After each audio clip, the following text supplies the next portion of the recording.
சோகோட்ரா தீவின் மிரள வைக்கும் காட்சிகளை பற்றி பார்க்கலாமா வாங்க. சிலருக்கு தீவுகள் என்றாலே மிகவும் பிடிக்கும். அவர்களுக்கு ஏற்ற இடம்தான் அதாவது சோகோட்ரா. அதாவது பார்த்தீங்கன்னு சொன்னால் சோகோட்ராவை ஒரு மர்மம் நிறைந்த இடம் என்று சொல்வார்கள். ஏனென்று சொன்னால் இங்கே விசித்திரமான விலங்குகளும் மரங்களும் அதிகம் இருக்கும். உலகிலேயே 2 வித்தியாசமாக பார்த்தீங்கன்னு சொன்னால் தாவரங்கள் இங்கு தான் வந்து இருக்கிறதாம்.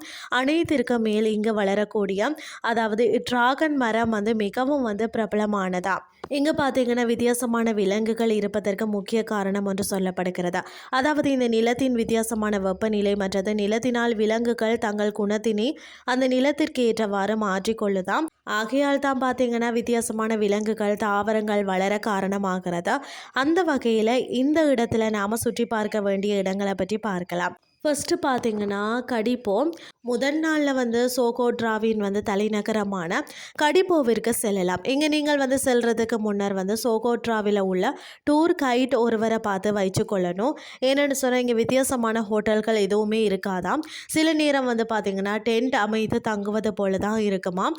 அதே போல் இங்கே அதிகமான ஆட்கள் சுற்றி பார்க்க வரமாட்டார்கள் என்றதால் முன்னேற்பாடுகள் செய்து கொள்வது நல்லதா.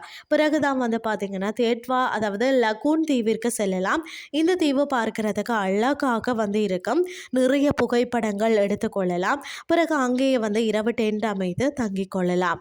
2வது நாள் பார்த்தீங்கன்னு சொன்னால் நீங்கள் வந்து ஷாப்பே செல்லலாம். முதல் நாள் இரவு வந்து தேத்வா லகூனில் வந்து தங்கிட்டு அடுத்த நாள் காலையில் அருகில் இருக்கக்கூடிய வாலன்சியா கிராமத்திற்கு செல்லலாம்.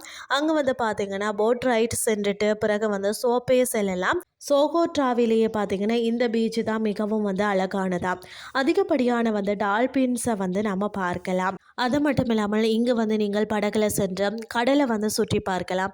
அந்த வெள்ளை மணல் நீல நிற கடலை வந்து பார்த்து கொண்டே இரவு டென்ட் அமைத்து தங்கிக் கொள்ளலாம். அடுத்தது பார்த்தீங்கன்னு சொன்னால் டிசாம் பீடபூமி.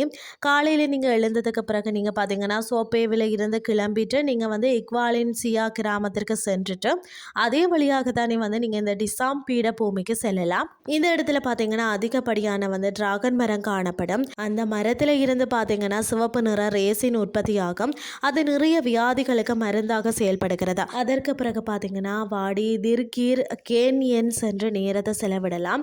பிறகு அன்றிரவு அங்கு வந்து டென்ட்டில் வந்து தங்கிக் கொள்ளலாம். அடுத்தது பார்த்தீங்கன்னா மணல் டூனே ஆப் இஸ்டிரோ. 3வது நாள் இங்கே நீங்கள் செல்லலாம். இங்குள்ள கடற்கரையில் பார்த்தீங்கன்னா வெள்ளை மணல்கள் தான் அழகாக காட்சியளிக்கும். இங்கே வந்து பார்த்தீங்கன்னா விளையாட்டால் பெரியவர்கள் கூட குழந்தை பருவத்திற்கு திரும்பி விடுவார்களாம். அங்கு இரவு அதே போல் வந்து டென்ட்டில் தங்கிட்டு செல்லலாம். மேலும் மணல் வளைவு ராஸ் எரிசல் மற்றது பார்த்தீங்கன்னா அயபட் கார்ச் ஆகிய இடங்களுக்கும் நீங்கள் செல்லலாம். இன்றைய கிறிஸ்டி உங்களுக்கு வந்து பிரயோசனமாக அமைஞ்சிருக்கும்னு சொல்லி நான் நம்புறேன். இதே மாதிரி மற்றும் ஒரு கிறிஸ்டின் வாயிலாக உங்களை சந்திக்கிறேன். நன்றி.